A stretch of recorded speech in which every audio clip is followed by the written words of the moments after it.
going into like my adult life, I feel like I've definitely had to learn to embrace my dyslexia and say like, yeah, it makes me different, but it also makes me different in an amazing way. And I think has taught me so much just about myself and like grit and like that I'm a strong person. And now I embrace it in that way. But when I was a child, I very much hid it. It was like a big secret of mine. This is Megan, owner of Dyslexia On Demand. And I'm Eryn, owner of Advocate to Educate. And we are the Don't Call on Me podcast. We are here to talk about dyslexia, to remove the stigma, to hear what families really go through, and to share their stories. In both of our businesses and personal experiences on a daily basis, we listen to people telling their stories. Many of heartbreak, many of struggle, but most all have a silver lining, even eventually. It's all about the stories. The more we share, the more we realize we aren't alone and we are a community. No, a tribe standing together. Today's episode is sponsored by Advocate to Educate. We help parents navigate through the confusing maze of special education in public schools in California. We support families starting as early as preschool through 12th grade, creating individual education plans to support the specific needs of your unique and amazing child. To learn more, go to our website, advocate2educate.com. Today's episode is sponsored by Dyslexia On Demand. Dyslexia On Demand uses only the highest trained dyslexia therapists, and it's all one-on-one and individualized to your child's needs. The best part is that it doesn't matter where you're located because it's all virtual. Visit us at dyslexiaondemand.com to learn more. Welcome back, listeners. We're here today with somebody I'm really, really excited to interview because I've never met Lily here, but I know her mom. And I think it's a great example of how often, and she hasn't even told me her story, I'm totally assuming what's happening. But when moms find out that their child has a dyslexia diagnosis, and then they choose to kind of uproot their lives, change their lives, and go in a professional direction that is now dyslexia related, oriented. So I know Lily's mom. She's another Calt. I've worked with her on the Alta board, and she's amazing. So I can only imagine that this woman here in front of us is also amazing. So without further ado, this is Lily Bailes. I'm going to let you introduce yourself or just give us a little bit about who you are, where you are. Yes. Hi, guys. I'm Lily Bailes. I am currently in Philadelphia, Pennsylvania, getting my master's degree in social work. I have dyslexia, dyscalculia, dysgraphia, and ADHD, and that's something that has affected my life so much. And so I'm so excited to be able to talk to other people about this whole experience and how dyslexia has affected me. So you got it all, girl. So often, seriously, I talk to people as like exact same boat, like all the time. So realize that you are not alone. Yes. But why don't you go ahead and tell us a little bit about your journey, a little bit about when you learned you had dyslexia, maybe even before, right? Like when leading up to that point, and then kind of where that's brought you. Yeah. So, I do have my little phone notes because a lot of it, I was so young when this all happened. So my mom, amazing woman, she sent me all of her little notes about all of it.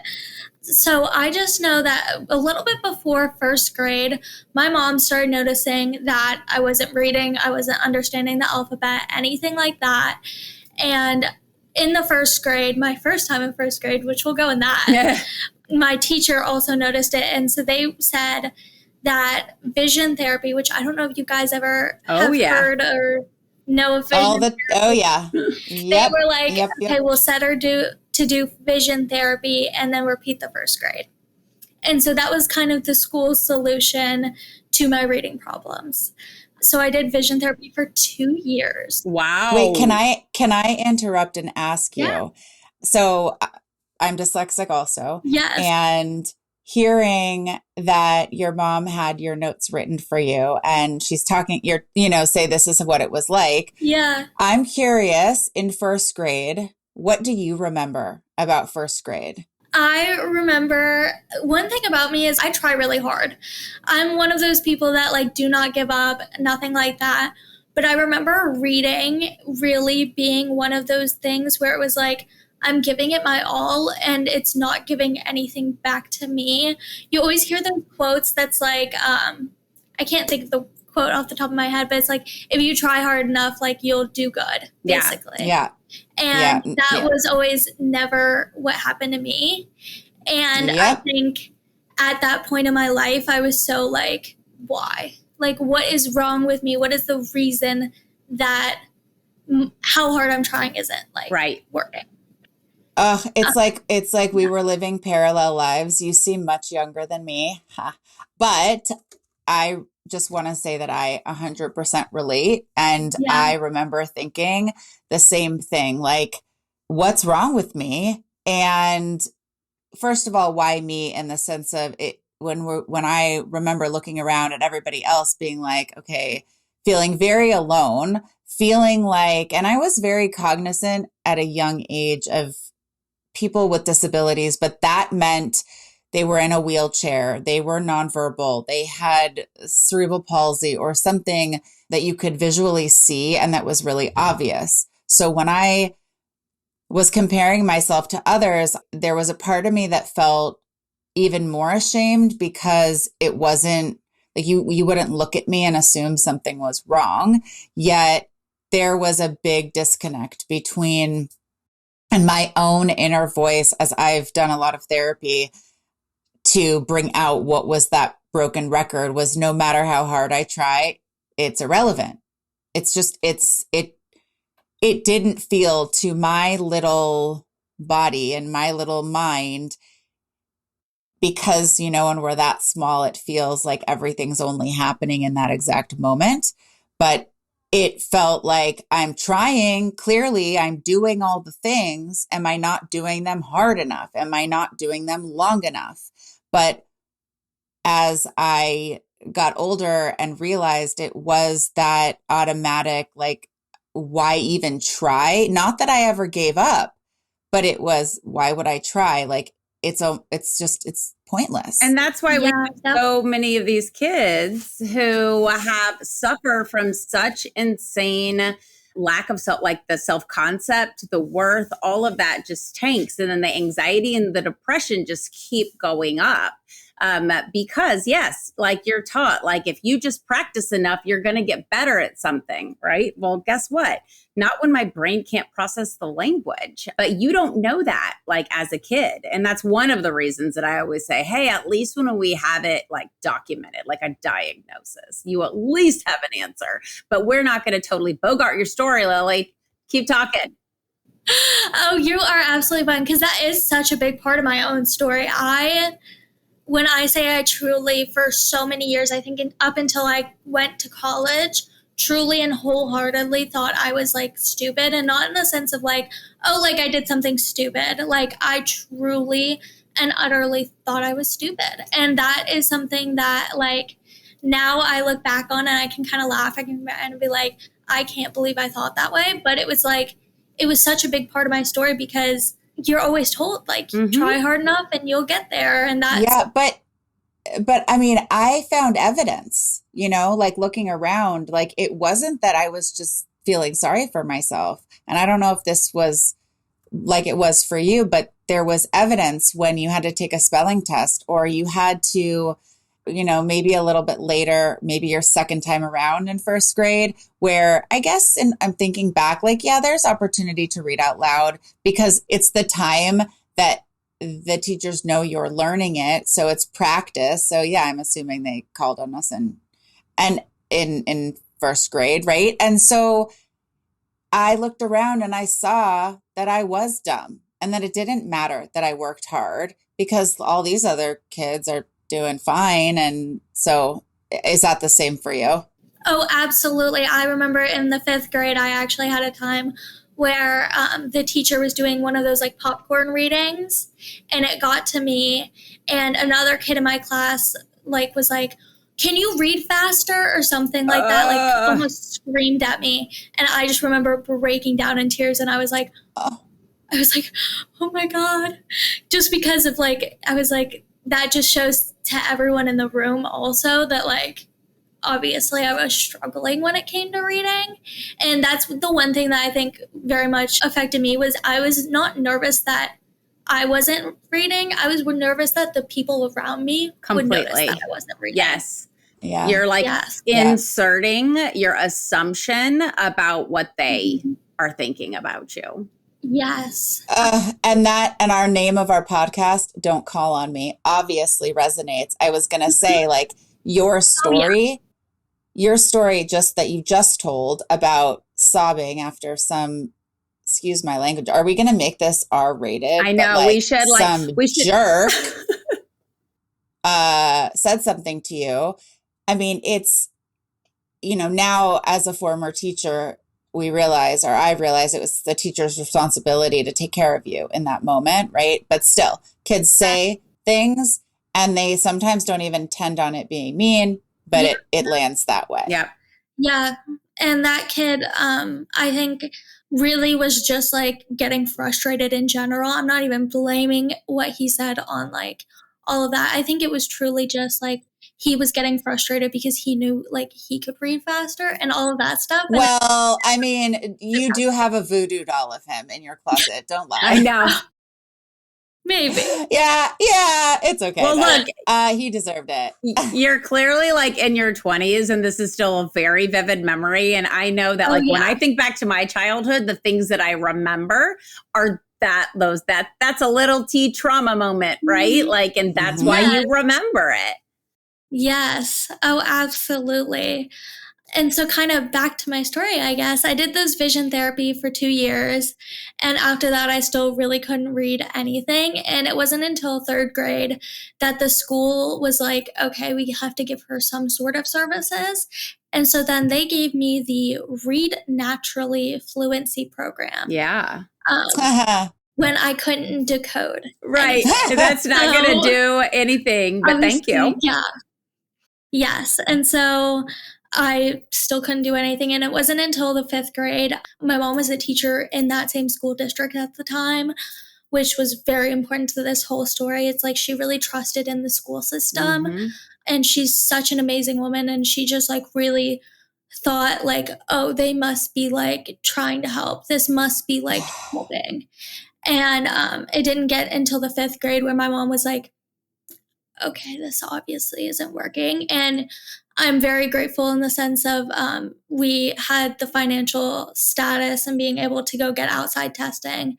I feel like when talking about this, I have to recognize the fact that it's so amazing to be able to go and do that and it not financially like really hurt my family, because that is something that so many kids with dyslexia don't get to go do. No.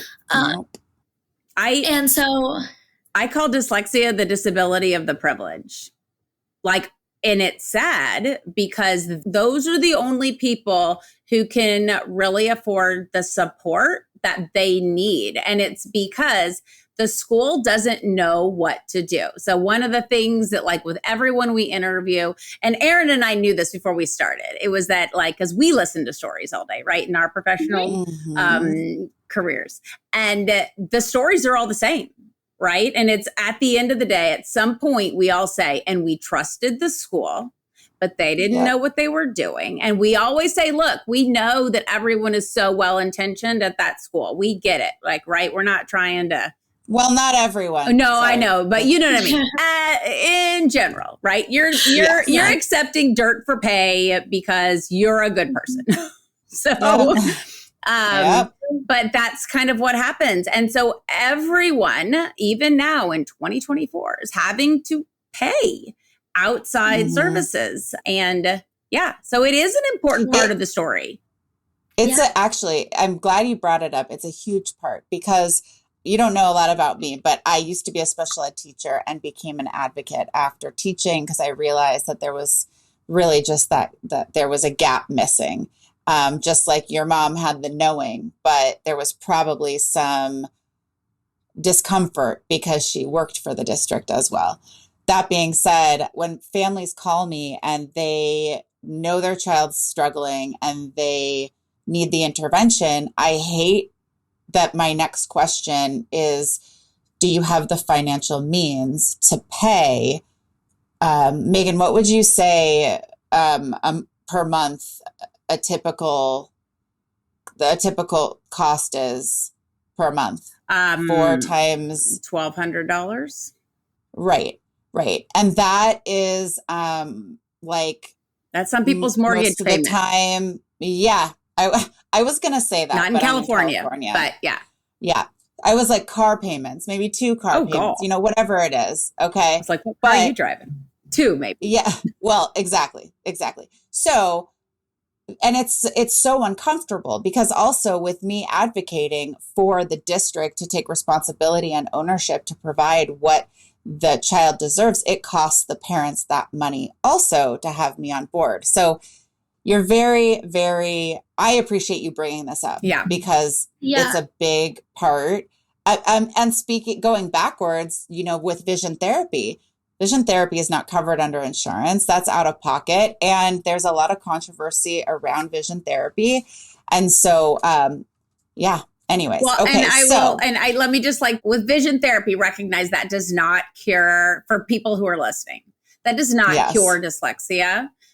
Some kids, yes, do have convergence issues that do need to be addressed. But just because a child is not reading, vision therapy isn't going to cure it. It's a language processing disorder. Mm-hmm. It's not a vision issue. And while we're on that note, colored overlays are not going to fix it either. But go on, Lily. No, because I absolutely agree. And actually, when thinking about the answers to the questions of this podcast and all of that stuff, I really thought about how I wanted to address that aspect of it because for me, being in social work, obviously I think about other people all the time and how much privilege just I have when it came to the fact of we were able to go get vision therapy, we were able to go get outside testing, and that's such a aspect of privilege, and so many of those kids have to trust the school system and can't go any farther, can't go get outside testing.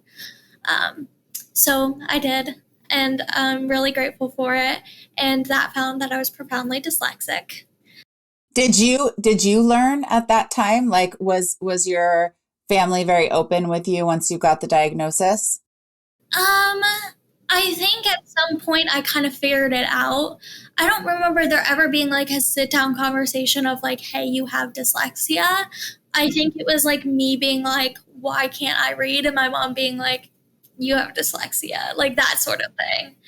Never hiding it from me, telling me every time I went and got tested, you're getting tested for this, and this. We're trying to figure out what's wrong and all of that stuff. I don't think it was ever a secret either. It was just not she didn't make it serious, which almost made it better for me. Because I think at that age, if it seemed more serious, then I would have taken it, been something seriously wrong with me. Right.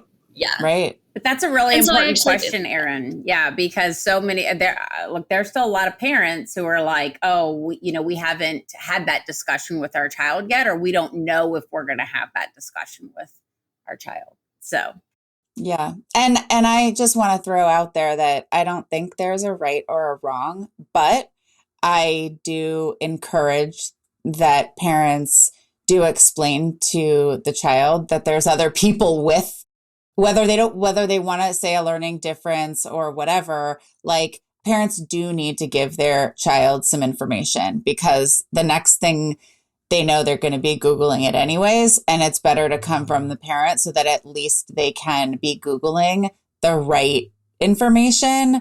So anywho, okay. So, and how old were you at this point? I was in the 5th grade. So 10.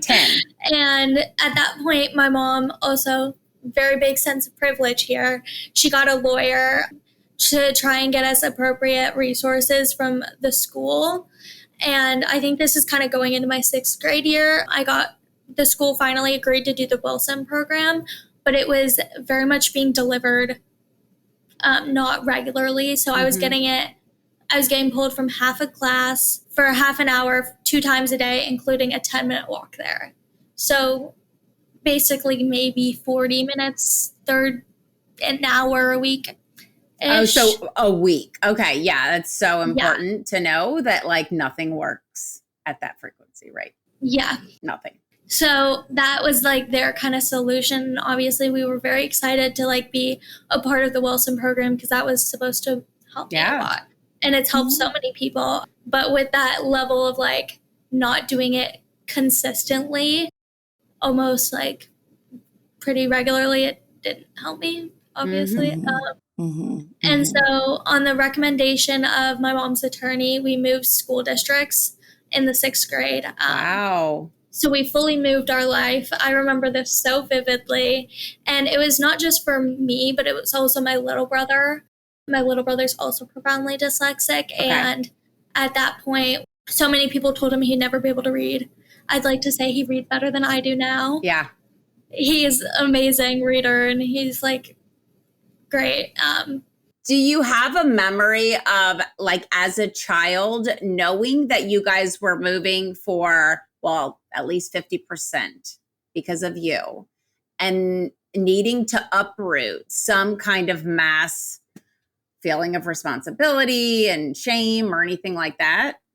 Yeah, I think as a kid, I very much, sorry, Wilson, my little brother, I definitely tried to blame it on him the most. Yeah. Like in my brain, I think I was like, it's not because of me, it's because of him.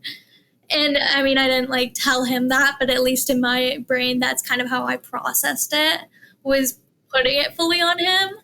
You got to blame someone. Yeah, I had to blame someone. And that was I was like, okay, it's Wilson's fault. Little brothers make the most sense. I know.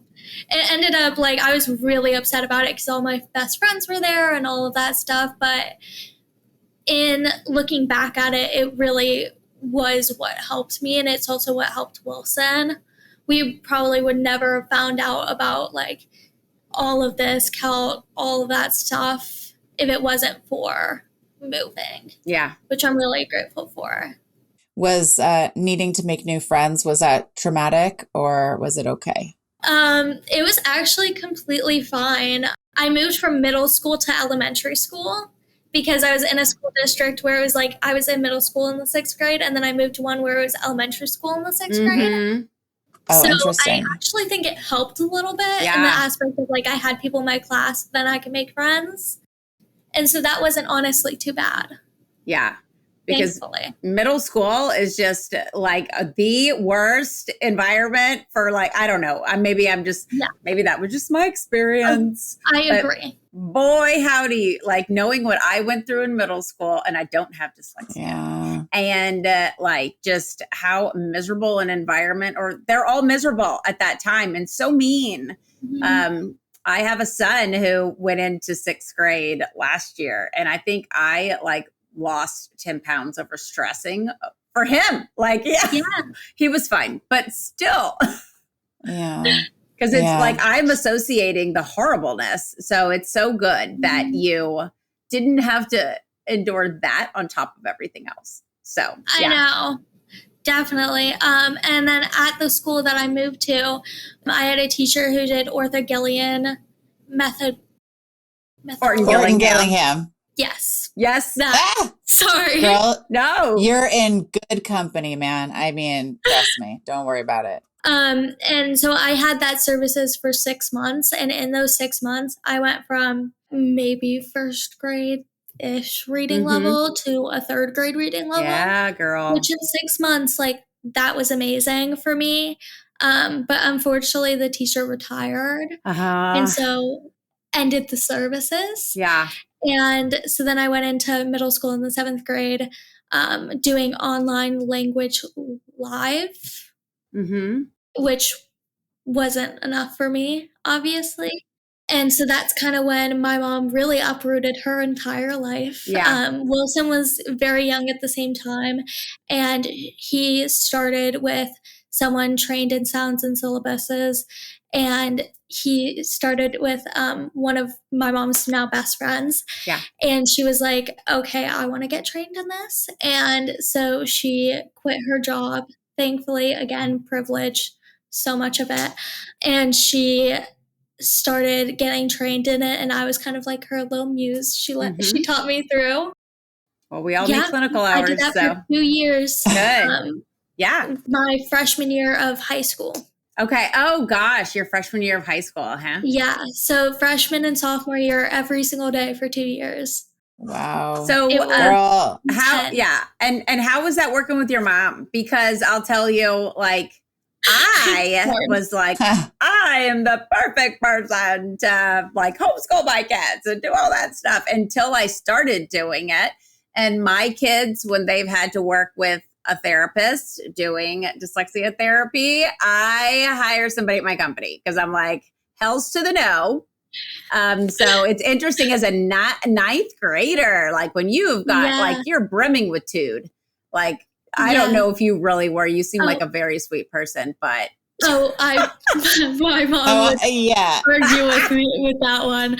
No, I made her life awful, and I would like to say I'm very sorry to my mom. We did a lot, but I was like, at that point in my life, it kind of goes back to feeling like I've already given so much. Why do I keep wanting to continue with like trying to learn how to read?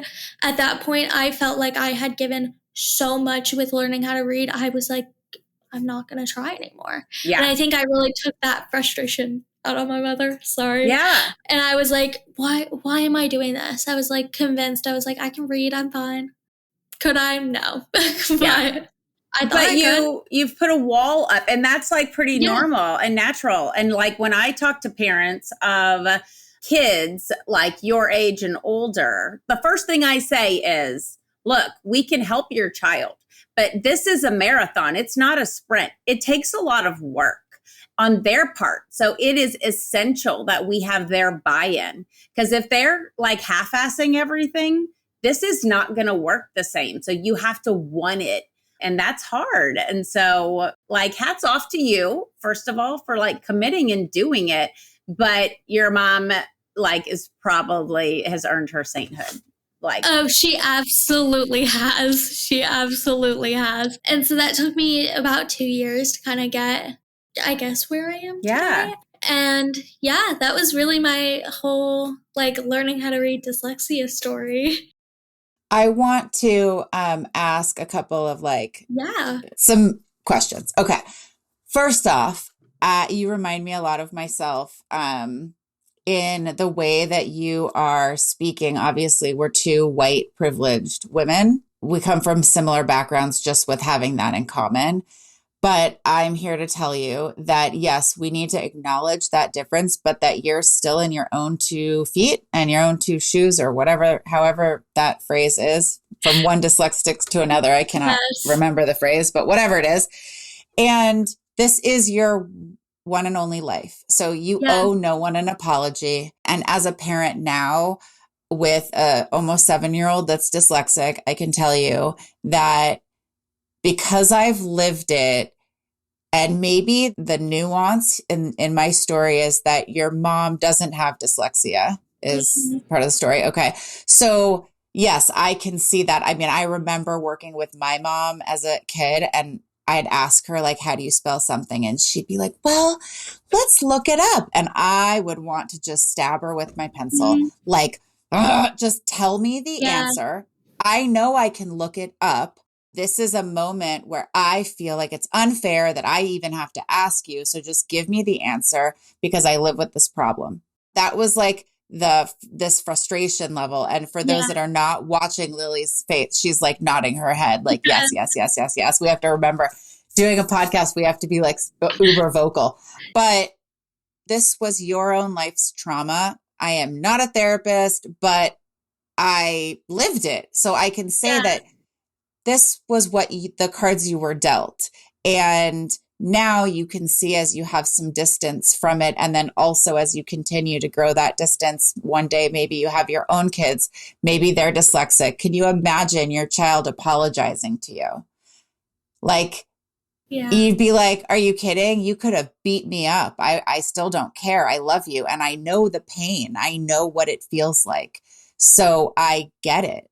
There's a different level of like, I get it. So I just wanted to tell you that, and I'm sure your mom would, of course she forgives you. Of course, all of that, like, because I think part of the reason why I'm bringing this up is we don't have enough oversight when it comes to mental health and dyslexia together. Like, if it said, when you Google dyslexia and it came up, that whatever came up said mental health is 50% of this issue, okay, then maybe we'd start treating it differently. But really, we go straight to, my child is struggling to read, therefore, let's fix that problem.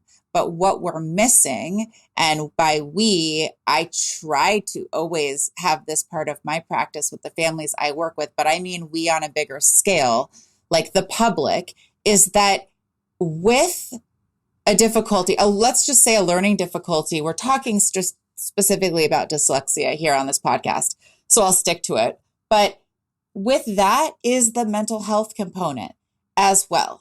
I have very rarely seen, I've met one, and I think we heard of another, Megan, that their mental health was actually okay, right?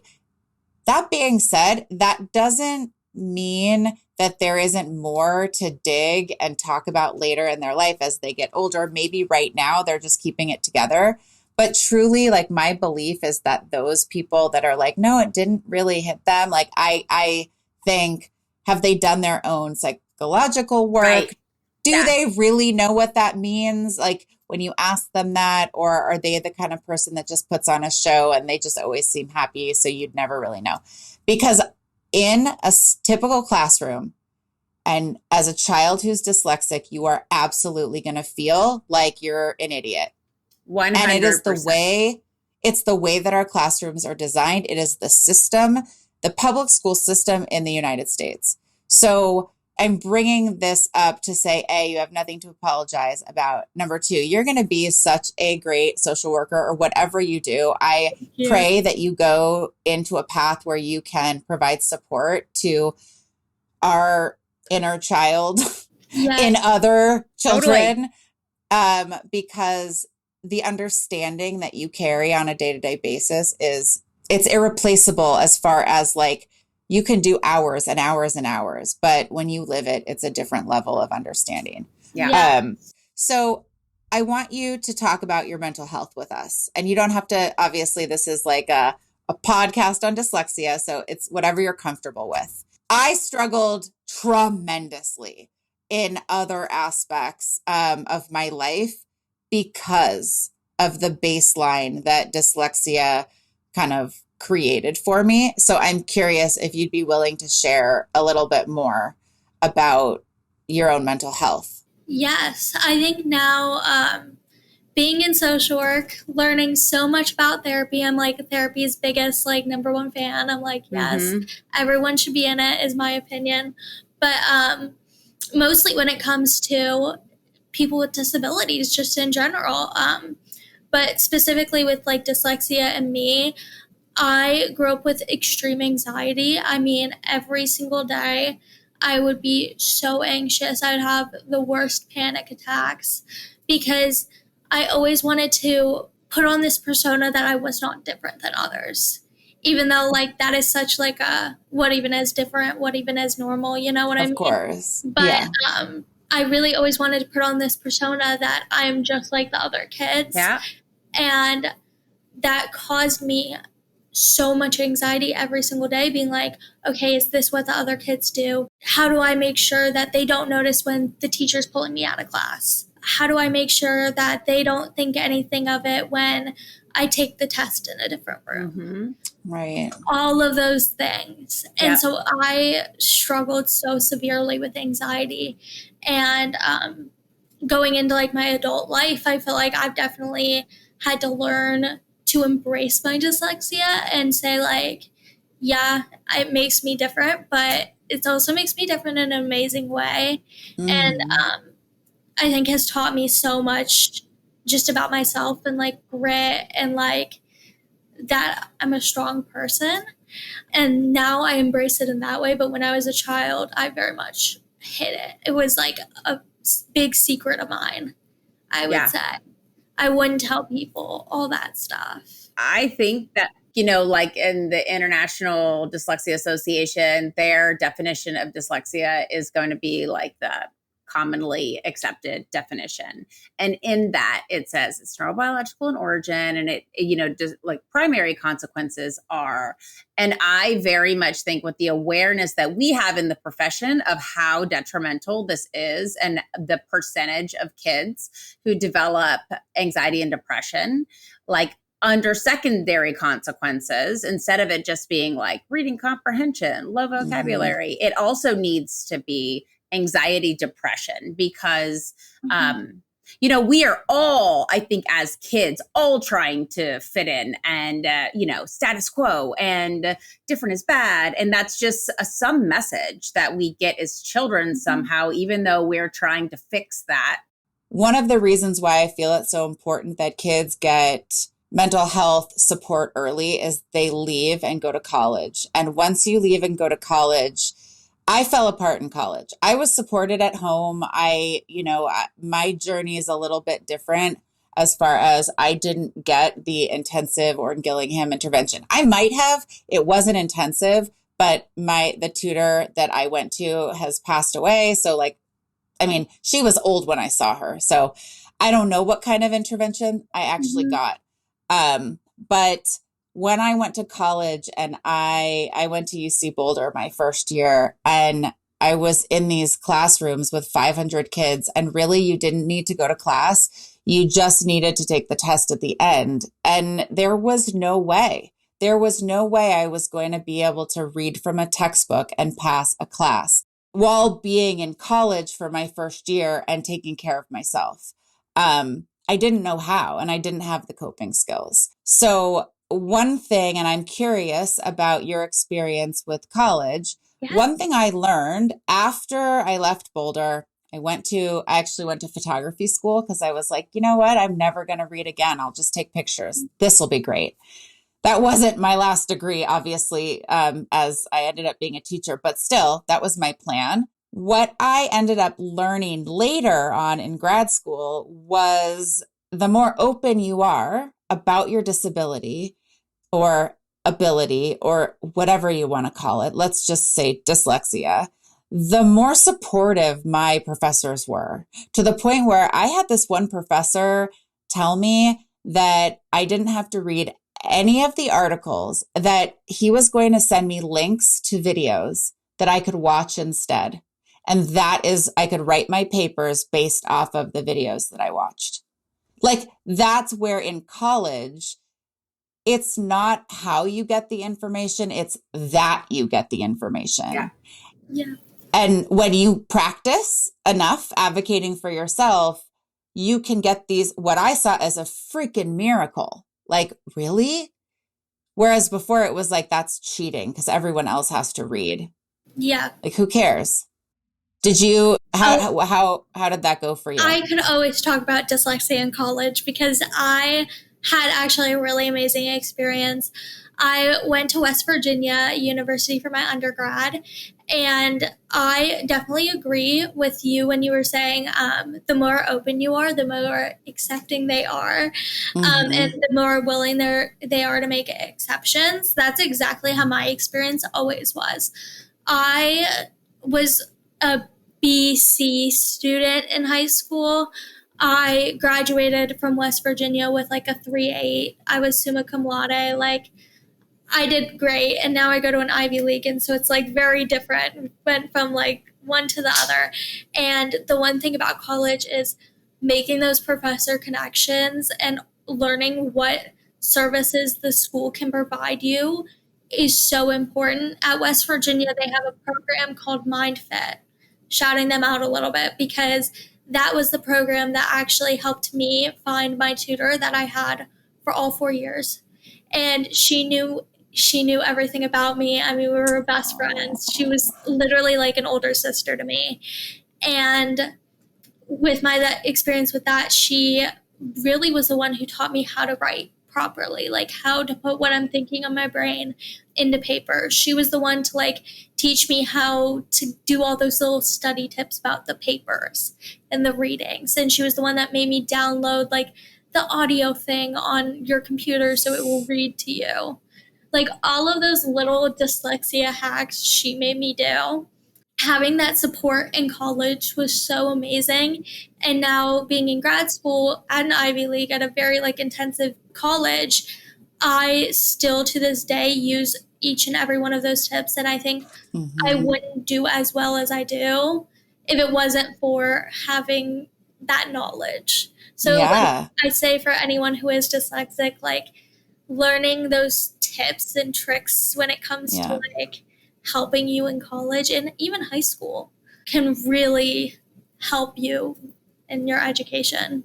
So one more piece of little empowerment for anyone who has ever been told that they're never going to read or that their child is never going to read or just, oh, I hate those people. But we're looking at somebody and listening to somebody who was diagnosed as severe profound dyslexic, dysgraphic, dyscalculia, ADHD, who went on to go to college, summa cum laude, now is in Ivy League, right? Graduate school.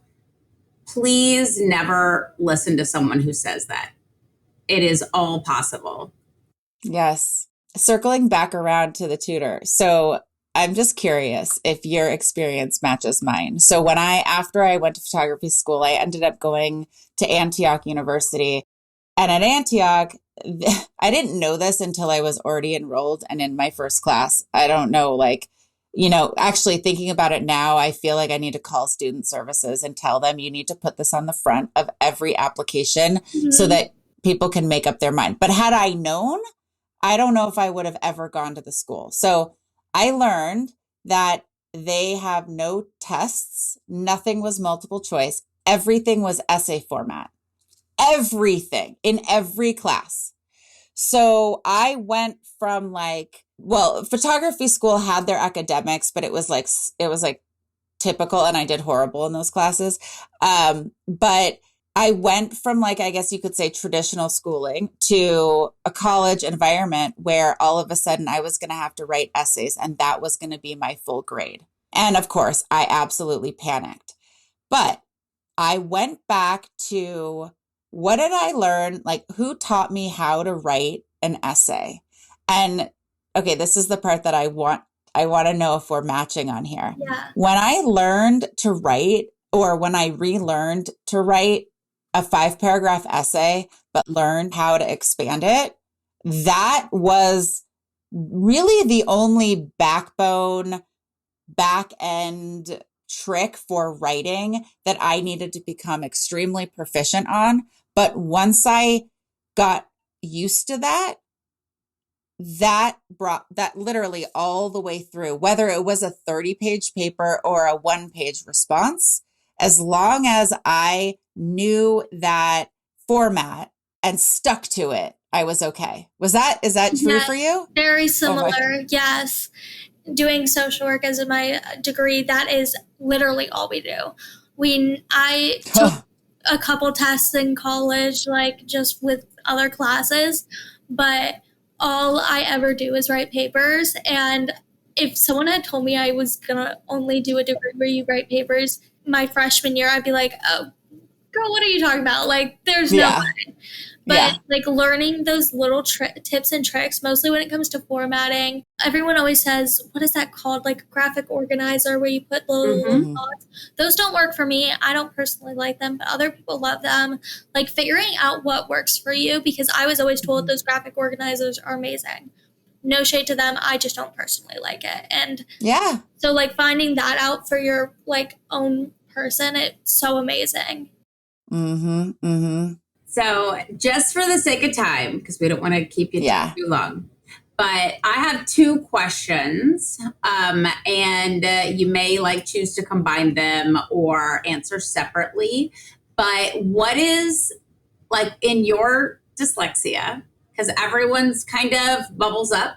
I mean, there's so many similarities, right? But people have different perceived strengths and weaknesses. So how would you describe yourself?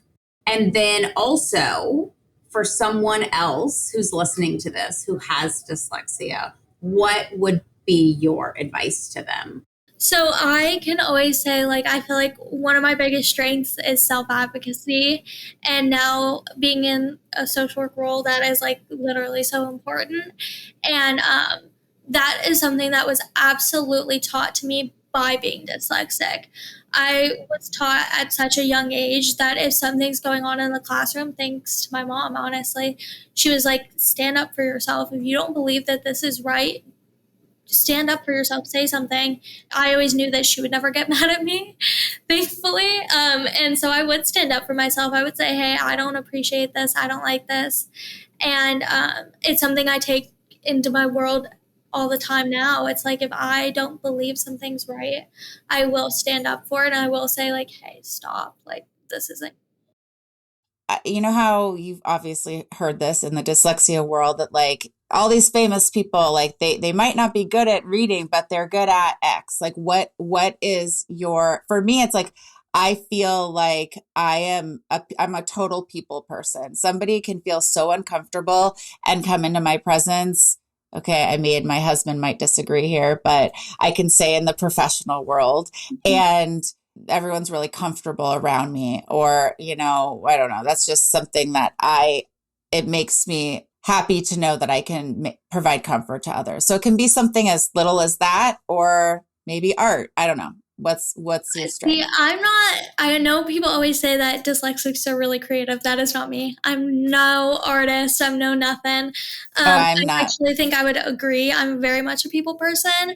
And when it comes to my clients and talking to clients in general, I'm very good at making someone feel like everything that they're saying is very important, and be able to really help other people, I guess, is my strength. Yep. That's that empathy, girl. What's Yes, your weakness? I'm very emotional. Yeah. I'm a very emotional person. And I think that also kind of stems from the dyslexia. I think when I was younger and always having so many feelings, I would cry all the time.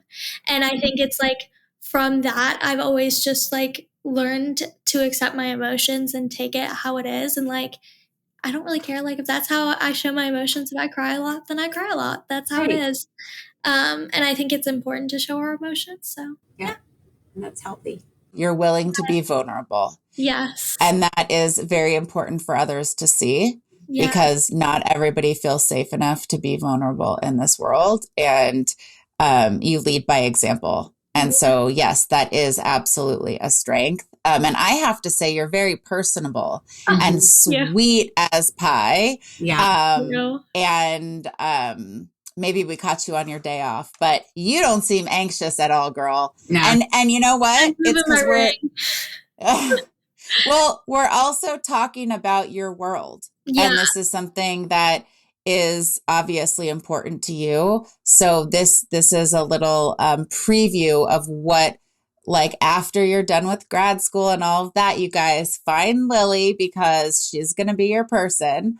I can imagine you're going to be a very empathetic and supportive provider for whoever you support. So that's just what I got from this recording with you. Thank you. I think the one thing that I would tell other dyslexics is to not give up. When I was going to college, I was ready to give up. I was like, there's no way I'm going to graduate. There's no way I'm going to continue with education.